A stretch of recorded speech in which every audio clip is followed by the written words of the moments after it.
운명은 깨닫는 것 같아요. 일상을 살아가면서 나의 운명이 뭔지 느끼거나 생각할 일은 거의 없잖아요. 그런데 어떤 거대한 순간이 오면 그 순간에는 본능적으로 깨닫게 되는 것 같아요. 그렇게 인생의 중요한 순간마다 확인하게 되는 게 운명이라고 생각합니다. 이정표 같다고 할까요? 서로가 서로에게 쉽게 주어진 존재는 아닌 것 같아요. 오랜 시간 동안 서로를 끊임없이 찾았기 때문에 이런 순간을 함께 할 수 있었던 것 같습니다. 우리는 서로의 거울이에요. 우리는 서로에게서 나를 찾죠. 그래서 나를 보듯 서로를 보면서 또 힘을 내서 다시 한 걸음 걷는 것 같아요.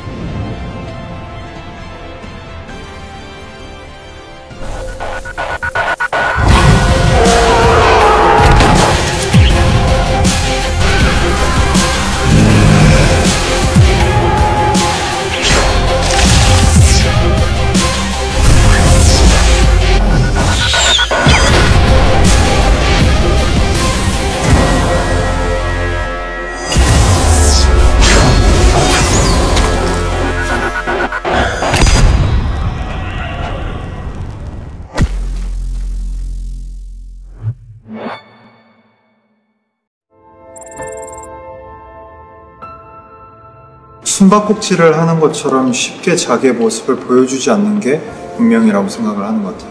이게 운명인가 보다 하고 생각하면은 또 없어지고 사라져버리고, 또 이게 잡았다고 생각하면은 또 이만큼 더 도망가고, 결국 숨바꼭질을 하면서 우리를 계속 더 앞으로 가게 만드는 게 운명 같기도 합니다.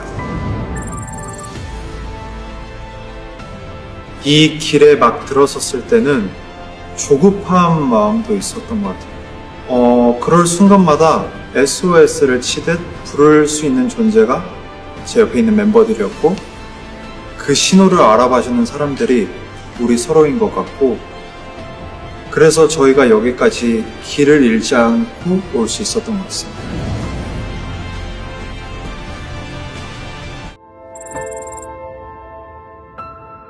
저는 운명이 있다고는 생각을 합니다. 그런데 주어진 거라기보다는 선택한 게 아닐까 싶은데요. 미지의 세계에서 선택한 가장 중요한 한 가지가 아닐까 싶어요. 수없이 펼쳐진 갈래 속에서 결국 자신의 선택으로 찾아낸 하나의 길이 운명인 것 같습니다.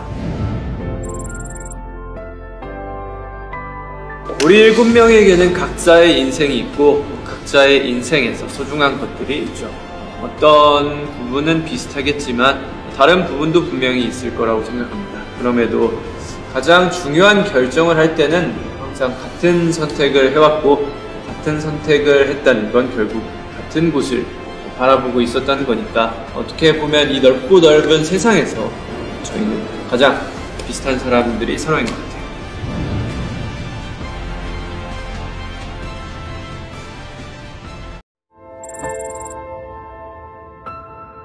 저 같은 경우는 이제 운명은 시험인 것 같습니다. 운명은 뭐랄까 좀 안주하지 못하게 만드는 것 같습니다. 근데 운명이라고 확신한 순간 또 새로운 질문을 주고 아닌 것 같다고 생각을 하면 힌트 같은 걸 주잖아요. 운명은 내가 정답을 만들어가는 시험이라고 생각이 듭니다.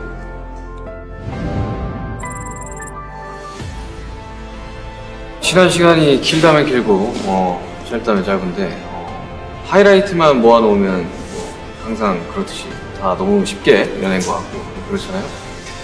근데 이제 막상 그 시간의 뒷면을 보면 이게 참 좀 길었다라고 생각이 들고요. 삶은 시험의 연속이고 서로에 대해, 나에 대해 끊임없이 되묻고 의심하게 되는 그런 약간 불안과 의심의 순간마다 주저하지 않고 계속 걷게 해준 사람들. 운명은 찾아내야 하는 것 아닐까 생각이 드는데요. 운명이 정해져 있다고 생각하면 편하겠지만 현실은 그렇지 않단 말이죠. 그 세상 안에서 제대로 된 길을 찾을 때보다 길을 잃고 헤맬 때가 더 많은 것 같아요. 또 헤맨다고 해서 포기하면 운명도 그 힘을 잃어버리는 것 같고, 대신 찾아내고 말겠다고 생각하면 헤매는 모든 시간도 운명이 된다고 생각을 하고 있습니다. 얼마든지 같이 길을 헤맬 준비가 된 사람들이라고 생각을 하는데 또 그 길이 두렵거나 무섭지 않은 건 언제든 또 울면서 같이 걸어갈 수 있는 옆에 이분들 때문인 것 같습니다.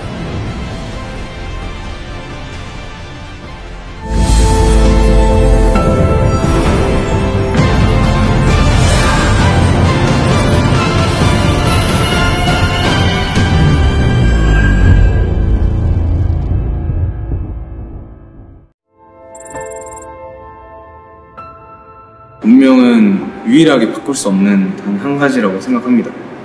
하는 환경이나 조건은 얼마든지 바꿀 수도 있고 의도와 다르게 바뀔 수도 있잖아요. 근데 절대 바꿀 수 없는 유일한 게 하나씩 있을 거예요. 저에게는 7명이 함께 하는 게 그렇고 그게 없는 삶은 생각할 수가 없기 때문에 그게 제 운명이고 그 운명을 따라 달려가는 것 같습니다. 세상에는 쉬운 일이 없다고 생각합니다. 저희도 중간에 넘어지기도 했죠. 저희가 여기까지 걸어올 수 있었던 거는 서로 잡아준 사람 덕분이라고 생각합니다. 물론 이런 걸 잊어버릴 때도 있어요. 그럴 때마다 우리에게 중요한 건 저 멀리 있는 그 하늘이 아니라 바로 지금 여기에서 서로의 손을 잡아주는 우리라는 걸 떠올려요.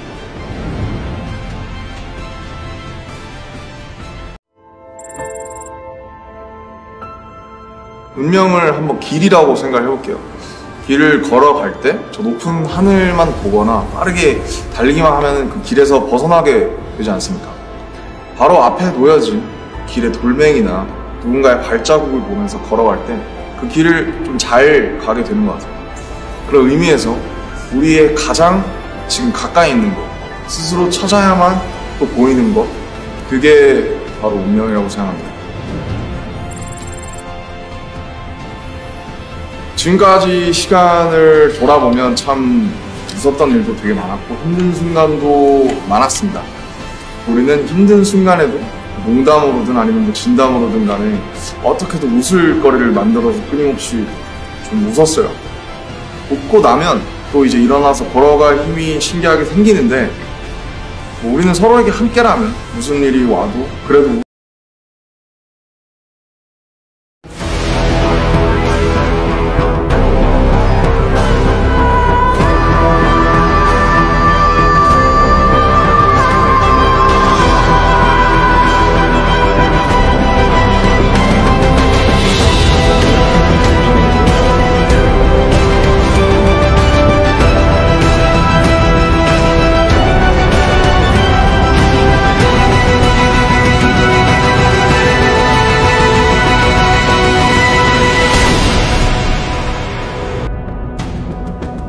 네, 이야기는 막장급 치안을 자랑하는 부패한 신시라는 도시에 범이라는 이름의 괴물들이 인간을 사냥하기 위해 넘어오면서 시작됩니다. 그리고 7명의 범 사냥꾼들이 차코라는 이름으로 모이는 거죠. 환은 평범한 양궁 선수였지만 한순간에 범에게 가족을 잃게 되면서 범 사냥에 뛰어든 인물입니다. 즉 장난꾸러기 같지만 범을 사냥할 때는 엄청 멋있게 활을 잘 쏘는 친구고요. 역시 우리나라 하면 또 활이잖아요. 그렇죠. 활 쓰는 환, 어떤 멋진 모습으로 나오는지 지켜봐주세요.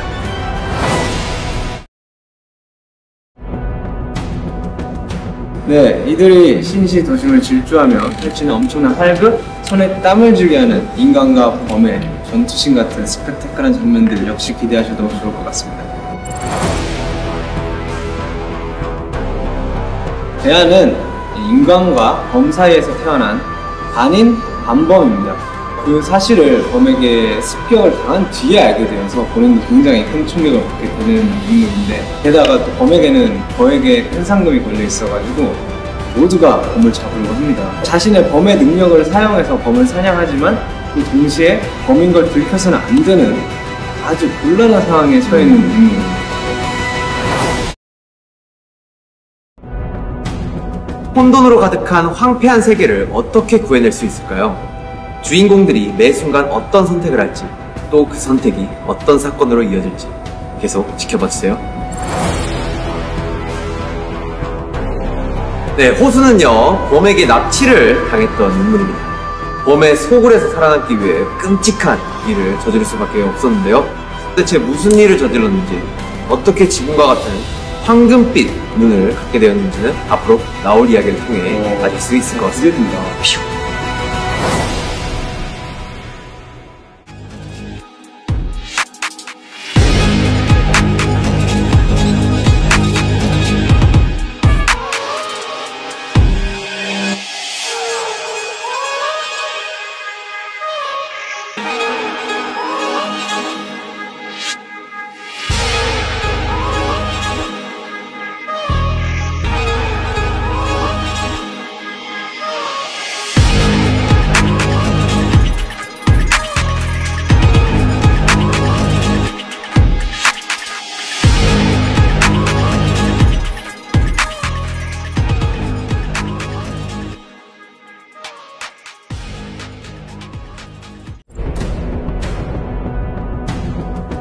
범사냥꾼 7명의 슬픈 운명에 관한 이야기 역시 눈여겨볼 만한 포인트인데요. 또 소중한 사람을 잃어버려서 복수하기 위해 모인 범사냥꾼들 한 명 한 명의 이야기에도 주목해주세요. 도건은 도시의 뒷골목에서 거칠게 살아남은 범죄 전문가입니다. 모든 총기를 다룰 수 있는 데다가 통찰력이 굉장히 좋아서 혼자서도 충분히 강한 그런 인물이죠. 처음에는 이제 차코팀에 들어가는 걸 이제 거부를 해요. 나 혼자서도 솔플이 가능한데 왜 파티를 해야 되냐. 그렇지만 어찌된 일인지 자꾸 부딪히고 만나게 되면 나 파티가 될 운명인가라고 한 팀이 되게 되는 그래야만 할 수 없는 그런 보관입니다.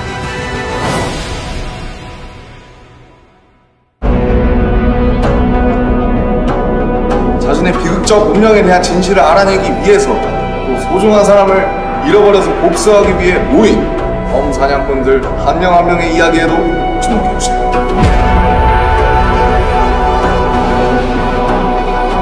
범의 능력을 사용해서 범을 사냥하지만 그 동시에 범인 걸 들켜서는 안 되는 아주 곤란한 상황에 처해 있는 인물입니다. 범의 소굴에서 살아남기 위해 끔찍한 일을 저지를 수밖에 없었는데요. 주인공들이 매 순간 어떤 선택을 할지, 또 그 선택이 어떤 사건으로 이어질지 계속 지켜봐주세요. 한국 전설의 요괴, 불가사리 같은 옛 설화에서 차용한 흥미로운 설정도 있습니다. 세븐페이츠 차코는 한국의 설화 속에 등장하는 범과 보물, 그리고 조선시대 범 잡는 부대였던 차코갑사를 모티브로 한 어반 판타지입니다. 신시라는 도시에 범이라는 이름의 괴물들이 인간을 사냥하기 위해 넘어오면서 시작됩니다. 그리고 7명의 범 사냥꾼들이 차코라는 이름으로 모이는 거죠.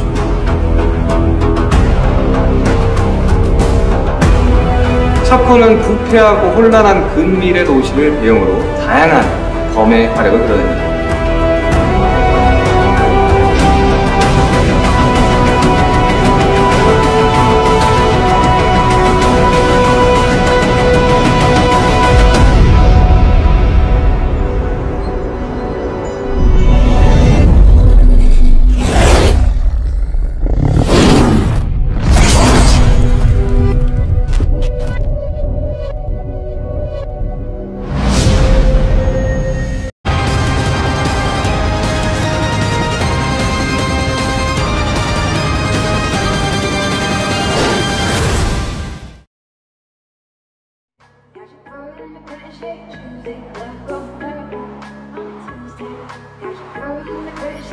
Tuesday,